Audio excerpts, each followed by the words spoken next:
Okay, in this little video, we're ready to start creating some skin tones and colorizing the picture. Skin is usually the first place I start when I start colorizing a picture. I'm not sure there's any rule that says you have to do that, but that's what I do. A couple of things I do to start the process off is make sure the picture is black and white. This one's not, sort of a greenish sepia tone. Uh, and secondly, especially for skin tones, is make sure that I've got pretty smooth skin. I don't want to color in bumpy colored skin. So easy enough to do on this picture here. I'm just going to go and do image adjustments, black and white.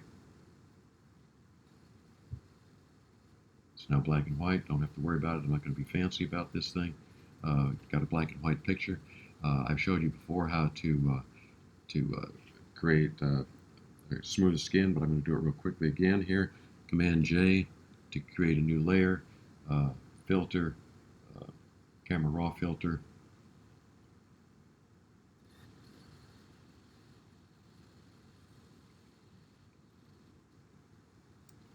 Okay, remember the magic sliders here, clarity, texture. We're going to reduce the texture in her skin. You can see the skin tone has gone down quite a bit. The texture, clarity has helped a lot, so I'm reducing clarity, I'm reducing texture. I'm going back and saying that's good enough. Okay, you can be finicky about this. Of course, it depends on each picture, but I've got this sort of where I want it. Reduced. I've smoothed out the skin. If I go in here a little bit, you'll notice the old skin, the new skin. So I've got this texture where I want it. I may say, well, I don't want to soften the eyes. So again, the old technique of adding a layer mask. This time I'm going to leave it white, and I'm just going to hit B for brush. Make sure that these are black and white. I'm going to paint out this time with black, and just make sure that I've got the eyes done. If you want to see what you're doing, hit backslash so you can see where you're painting. And I'm going to paint the texture into areas that I want to make sure that retain some texture. I don't want to lose the detail in it. I don't have to be super careful here, but I don't want to lose the detail and blur out certain areas of the picture.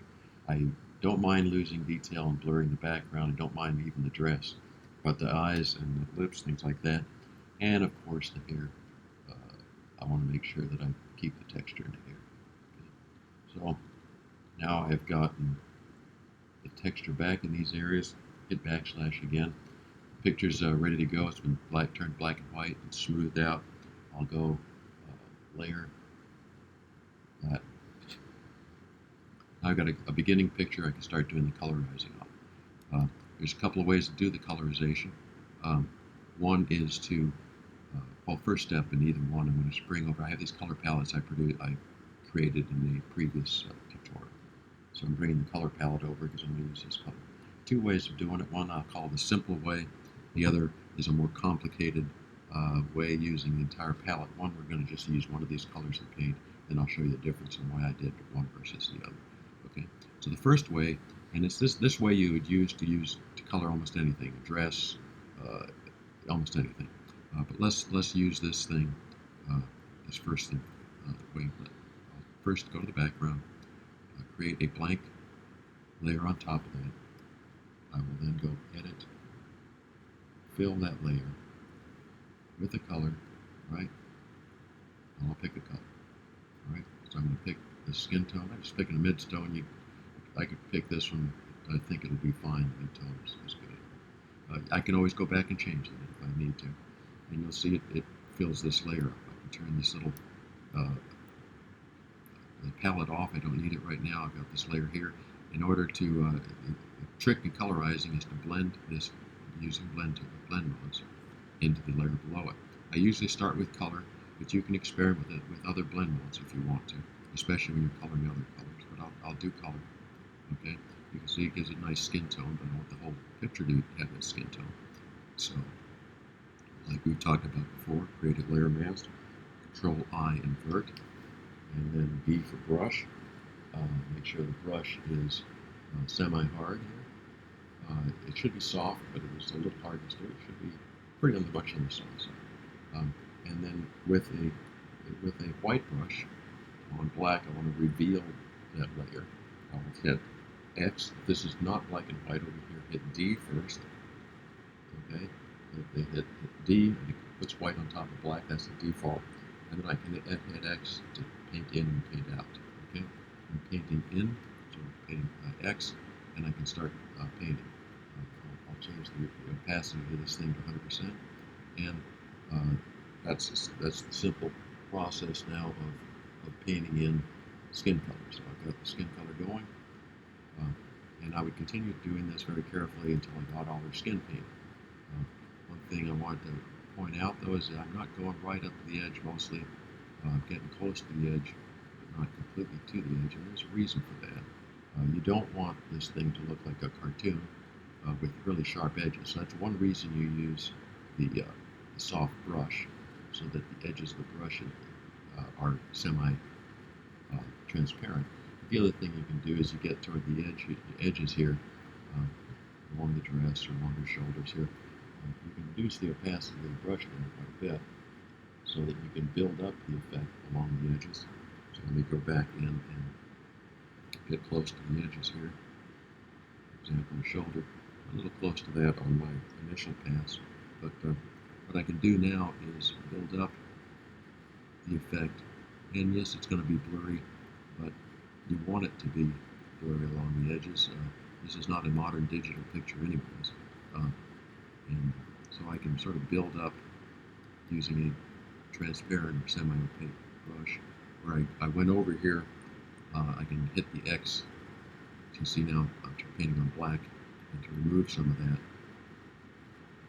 So this is the technique you use, building up slowly.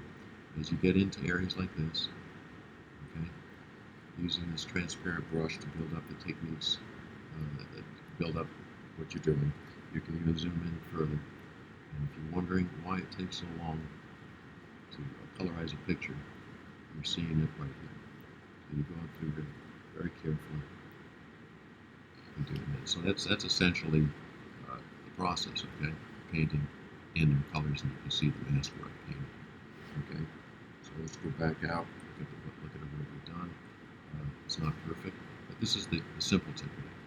Let's go to the second technique, where we're going to use the entire palette of colors here. Okay. Before I do that, let me just say one thing, I guess. I do have these blush colors here, and what would I do with the blush colors? Very similar to what I did here. I would just add a layer. I would edit, fill with a color. So this time I'm going to pick a blush color. Okay. I've done that. I've changed the steps are all the same. Changed the blend mode of this blush layer now to color. Add a layer mask. Invert the layer mask. So Command I. Now I'll paint in here. With blush, I don't want it to go on 100%, right? So I'm going to go pretty light on the blush. Zoom into the areas I want to paint, and start building up the blush in those areas. Even after I've painted over certain areas, for example, this isn't enough. I'll work on it more. But for example, over the cheeks here, I might want to put a little rosy blush on top of that to give it certain areas just some dimensions of color. Okay, so that's how I use the blush. For the ladies out there who do